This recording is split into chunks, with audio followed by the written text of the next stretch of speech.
For 5 years, I drove my father to every appointment. For 5 years, I managed his medications. For 5 years, I canceled vacations, missed promotions, and rearranged my entire life to care for him. My sister visited twice, maybe 3 times.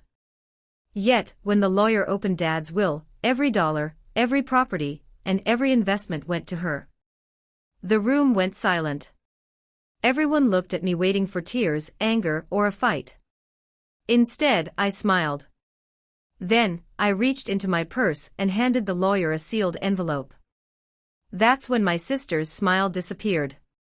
My name is Emily Parker, and I was 36 years old when I learned that sacrifice doesn't always come with the reward people expect.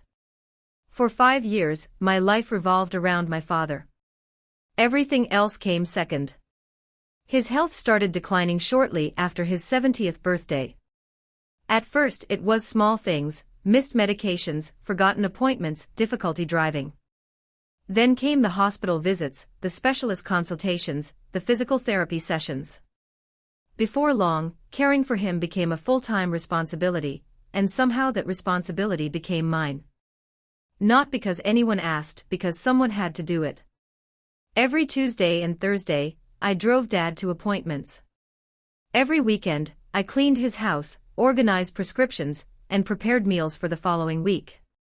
When emergencies happened, my phone rang first, not my sister's, mine. There were days when I left work early because Dad needed help. There were vacations I canceled, promotions I passed up, relationships that quietly faded because I never seemed to have time. I don't regret any of it. Dad was my father. I loved him, but I would be lying if I said it wasn't exhausting. The hardest part wasn't the work. It was watching someone you love slowly become dependent on others. Meanwhile, my younger sister, Sarah, lived nearly 1,000 miles away. According to social media, life was wonderful. Weekend trips, beach vacations, dinner parties, new hobbies. Whenever Dad asked if she was coming to visit, there was always a reason she couldn't. Too busy. Too expensive. Bad timing. Next month. Next season. Next year. The promises kept coming. The visits rarely did. Over 5 years, I could count them on one hand. Each visit lasted only a day or two.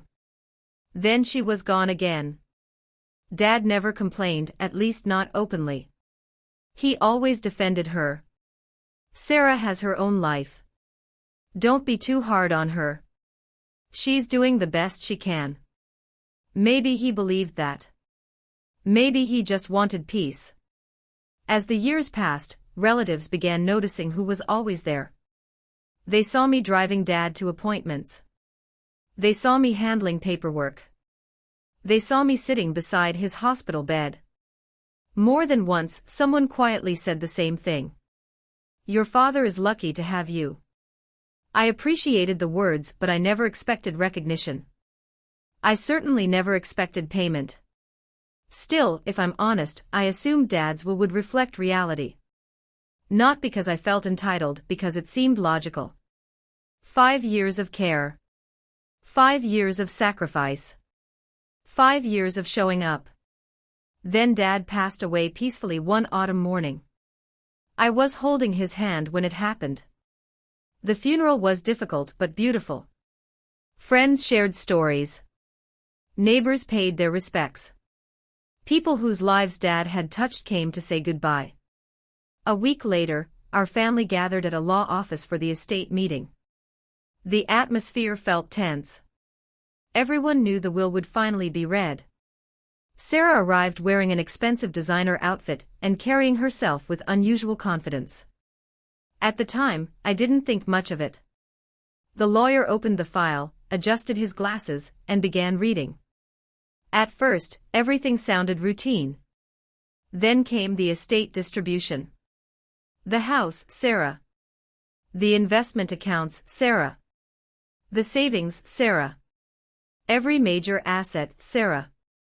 The room became completely silent.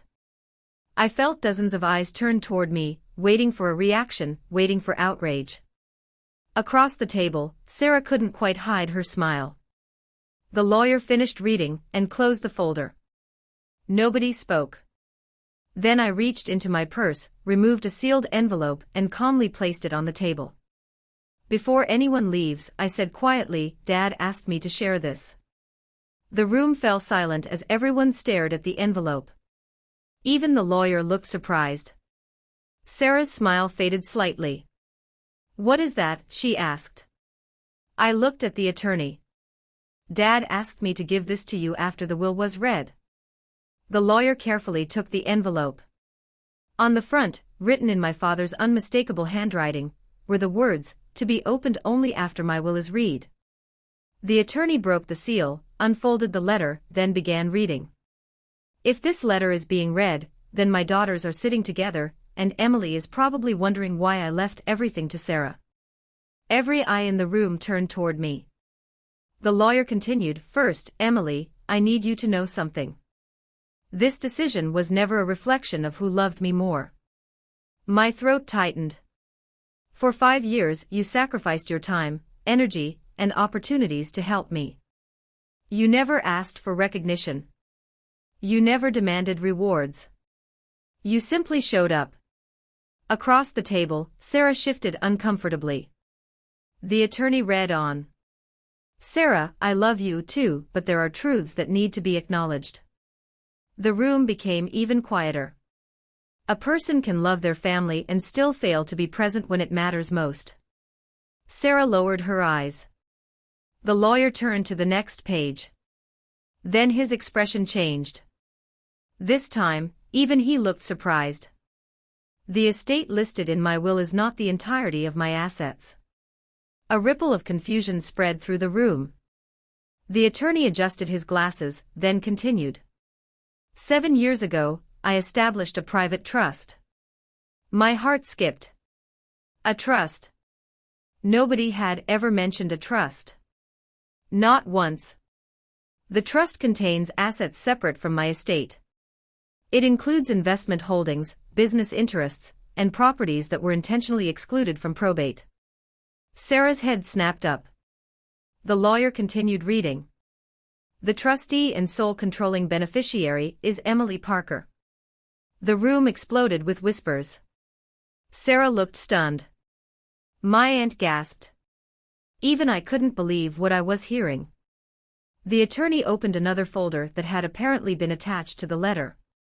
Several official documents appeared inside.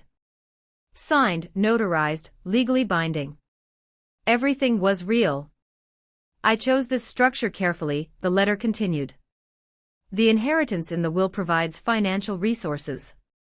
The trust requires judgment, responsibility, and long-term stewardship. I felt tears forming.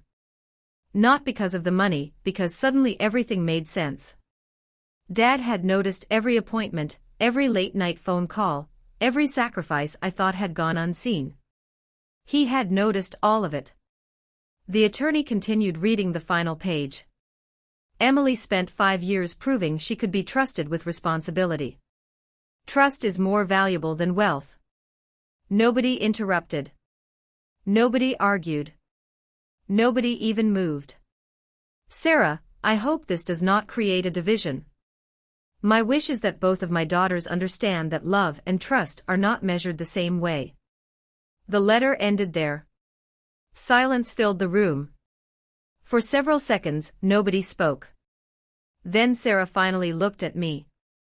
There was no anger in her expression, only shock, and perhaps a little regret.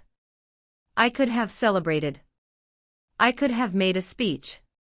I could have reminded everyone who had been there during those 5 difficult years. Instead, I simply folded the letter because that wasn't the point. The point wasn't proving anyone wrong. The point was understanding something my father had spent years trying to teach. Money can be inherited. Trust must be earned. My sister received an inheritance that made her wealthy. The trust my father placed in me made me grateful. And in the end, that mattered far more.